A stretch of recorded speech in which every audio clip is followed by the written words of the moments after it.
আসসালামু আলাইকুম। সবাই কেমন আছেন? নিশ্চয়ই ভালো। তো অবশ্য আপনারা দেখছেন আমি এখন কলার খেতে কুপাচ্ছি। এখন কথাটা না বললেই না, তো আপনারা একটু মনোযোগ দিয়ে শুনবেন। তো আমি বিশেষ করে কৃষি সম্পর্কে ভিডিওটা বেশি দিই। তো আজকে ভিন্ন একটা ভিডিও নিয়ে হাজির হলাম। ভিডিওটা যদি ভালো লাগে তো শেয়ার করবেন।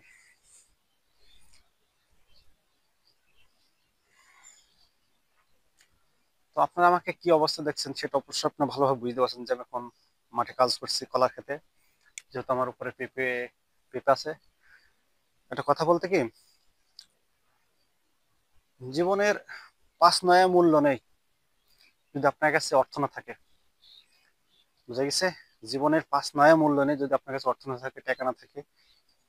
তো আপনি তখনই সফল যখন আপনি একটা কর্ম করতে করতে নিজেকে সুন্দর একটা ভালো জায়গায় নিয়ে যাবেন। তার অবধি আপনি কখনো সফল নন। আপনি মনে করেন পড়াশোনা করছেন, এসএসসি পাস করে ইন্টার ভর্তি হচ্ছেন, ইন্টার পাস করে যখন অনার্স বা বিএ কমপ্লিট করবেন, তখন দেখা যাচ্ছে আপনার মন মানসিকতা অন্যরকম হবে। আপনি যখন এসএসসি পাস করবেন তখন বলবেন যে না, আমি ইন্টার করছি, ইন্টার পড়বো, কলেজে পড়বো।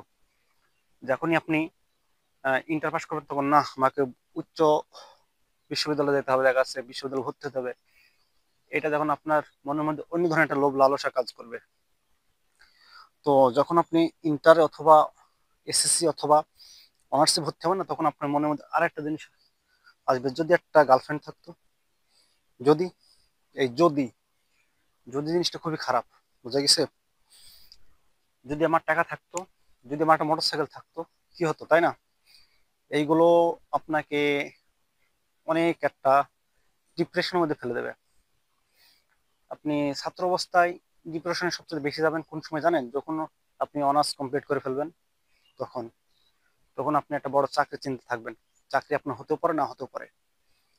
তো অনার্স শেষ করে চাকরি পাওয়াটা খুবই মানে কষ্টকর। কারণ আপনার মতো আমার মতো যত বড় বড় ভার্সিটি থেকে অনেক ছাত্র, মেধাবী ছাত্র বা বের হয়ে এসে তারা চাকরি পাচ্ছে না। এই যে আমি অনার্স শেষ করে এখন কৃষি কাজ করছি, এতে কি আমার সংসার চলবে? এখন তো বিয়ে শাদী করতে পারলাম না। ওই যে সমাজের মানুষ, আগে মানুষের কেমন চোখে দেখতো শিক্ষিত ছেলেদের, এখন কি চোখে দেখে জানি না। মানুষের অবহেলা, সমাজের অবহেলা, পরিবারের অবহেলা, সব যখন একসাথে হবে না, যখন আপনি ঘুমাতে যাবেন তখন আপনার মাথায় এই টেনশন আসবে যে আমি জীবনে কি করলাম, জীবনে আমি কি করলাম। তখন আপনার মাথায় ঘুম আসবে না, তখন আপনি ডিপ্রেশনে পড়ে যাবেন। তখন হয়তো সুসাইড করবেন বা যে কোনো একটা দিক দিয়ে আপনি ভেঙে পড়বেন। তো সেজন্য আপনাদের বলি, কোনো কর্মই ছোট নয়। সেটা 5 টাকার ব্যবসা হোক, 5 টাকার বাদাম বিক্রেতা হোক, বা পান বিক্রেতাই হোক না কেন, নিজের কর্ম করুন, নিজেকে কর্ম করুন।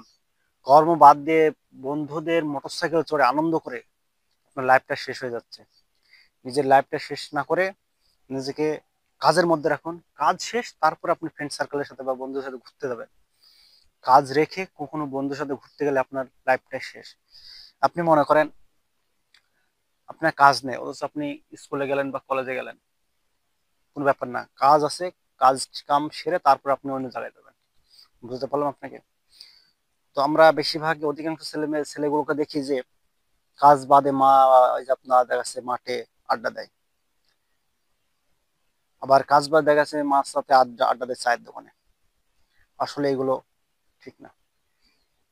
মাসা সবচাইতে একটা খারাপ জায়গা, আমি যেটা মনে করি।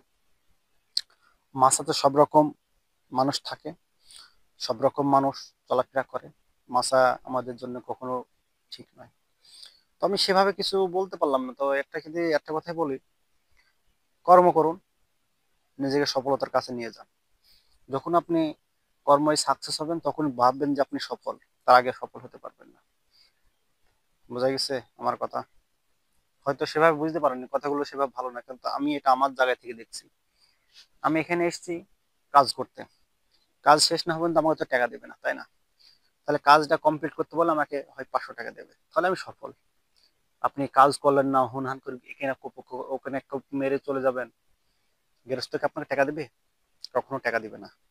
তো সেই ক্ষেত্রে আপনাদের বলি, কর্ম করুন, নিজেকে ভালো রাখুন। তো কর্মই জীবন, ধর্মই প্রেম।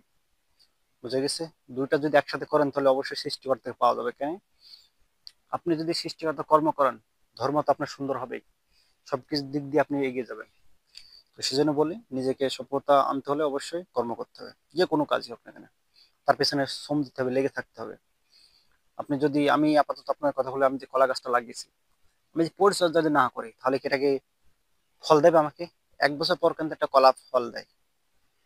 আমি যদি সার দিই, বিষ না দিই, এই পানি না দিই, তাহলে তো গাছ বড় হবে না, অযত্ন থাকবে, অযত্ন থাকলে সে কখনো ফল দেবে না আপনাকে।